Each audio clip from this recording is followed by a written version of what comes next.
ಎಲ್ಲರಿಗೂ ನಮಸ್ಕಾರ. ಇವತ್ತು ಡ್ರೈ ಆಲೂ ಸಬ್ಜಿ ಈಸಿ ಆಗಿ ಮಾಡೋ ಅಂತ ಒಂದು ಕರಿ ಹೇಳ್ಕೊಡ್ತಾ ಇದ್ದೀನಿ. ಈಗ ಒಲೆ ಮೇಲೆ ಪ್ಯಾನ್ ಇಟ್ಟಿದ್ದೀನಿ. 3 ಟೇಬಲ್ ಸ್ಪೂನು ಆಯಿಲ್ ಹಾಕ್ತಾ ಇದ್ದೀನಿ. 3 ಟೇಬಲ್ ಸ್ಪೂನ್ ಆಯಿಲ್, ಅದಕ್ಕೆ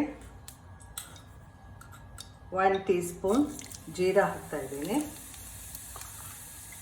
ಅದಾದಮೇಲೆ ಜಿಂಜರ್ ಗಾರ್ಲಿಕ್ ತೋರಿಸಿದ್ವಲ್ಲ ಪೇಸ್ಟು ಹಾಕ್ತಾ ಇದ್ದೀವಿ. ಸ್ವಲ್ಪ ಅದು ಇದು ನಾನು ತುಂಬ ನೈಸಾಗಿ ಪೇಸ್ಟ್ ಮಾಡ್ಕೊಂಡಿಲ್ಲ, ಇದು ಒಂಥರ ತುಂಬ ಚೆನ್ನಾಗಿ ಬರುತ್ತೆ. 1/4 ಟೀ ಸ್ಪೂನ್ ಟರ್ಮರಿಕ್ ಹಾಕಿದ್ದೀನಿ. ಸ್ವಲ್ಪ ಇದಾದಮೇಲೆ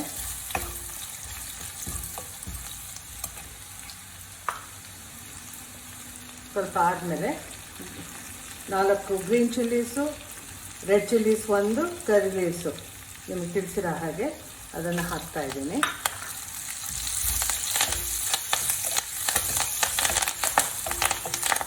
ಭಾಳ ಈಸಿಯಾಗಿ ಮಾಡ್ಬೋದು. ಯಂಗ್ಸ್ಟರ್ಸ್ ಅಂತೂ ಇದನ್ನು ತುಂಬ ಈಸಿಯಾಗಿ ಮಾಡ್ತಾರೆ. It goes very well with chapati, naan, ಯಾವುದಕ್ಕಾದ್ರೂ ಚೆನ್ನಾಗಿ ಹೋಗುತ್ತೆ. ತುಂಬ ಆಗೋದು ಬೇಡ, ಗ್ರೀನ್ ಚಿಲ್ಲೀಸ್ ಆ ಥರ ಕಾಣ್ತಾ ಇರಬೇಕು. ಅದಾದಮೇಲೆ ಪೊಟ್ಯಾಟೊ ಬೇಯಿಸ್ಕೊಂಡು ಅದನ್ನು ಕಟ್ ಮಾಡಿಕೊಂಡು ಈ ಥರ ಇಟ್ಕೊಂಡಿದ್ದೀನಿ. ಅದನ್ನು ಜಸ್ಟ್ ಮಿಕ್ಸ್ ಮಾಡ್ತೀರಾ.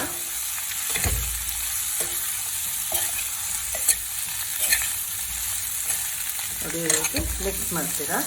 ಅದಾದಮೇಲೆ 3/4 ಕಪ್ಪು ಚೀಸ್ ಹಾಕ್ತಿದ್ದೀನಿ.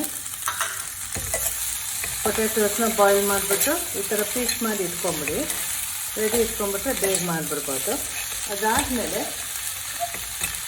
ನಿಮ್ಮ ಮನೇಲಿ ವಾಂಗಿಬಾತ್ ಪುಡಿ, ಬಿಸಿಬೇಳೆ ಬಾತ್ ಪುಡಿ ಯಾವುದಿರುತ್ತೋ ಅದನ್ನು ಈ ರೀತಿ ಅದ್ರ ಮೇಲೆ ಹಾಕಬೇಕಷ್ಟೆ.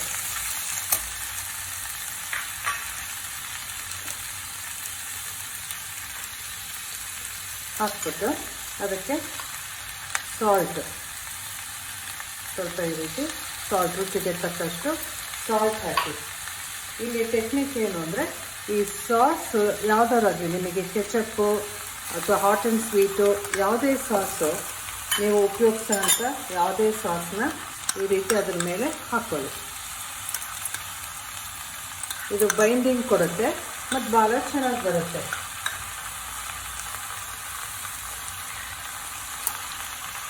ಅದಾದಮೇಲೆ ನೀವು 1 tea spoon 1 or 2 tea spoon ಈ ಥರ ಸೋಯಾ ಸಾಸು ಹಾಕ್ತೀರ. ಈ ಥರ ಹಾಕ್ಬಿಟ್ಟು ಇದನ್ನು ಜಸ್ಟ್ ಈ ಥರ ಮಿಕ್ಸ್ ಮಾಡಬೇಕು. ಅದು ಒಂಥರ ಕೋಟಿಂಗ್ ಕೊಡುತ್ತೆ ಅದ್ರ ಮೇಲೆ. ಸಬ್ಜಿ ತುಂಬ ಚೆನ್ನಾಗಿ ಬರುತ್ತೆ. ಅದು ನೋಡಿ ಈ ಥರ ಕೋಟಿಂಗ್ ಬರುತ್ತೆ.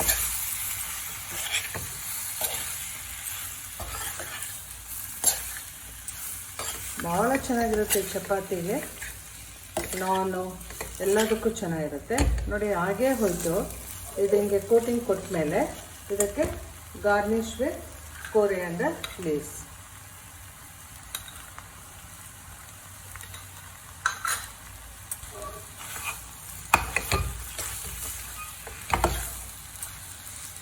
ನೋಡಿ ಡ್ರೈ ಆಲೂ ಸಬ್ಜಿ ರೆಡಿ ಆಯಿತು.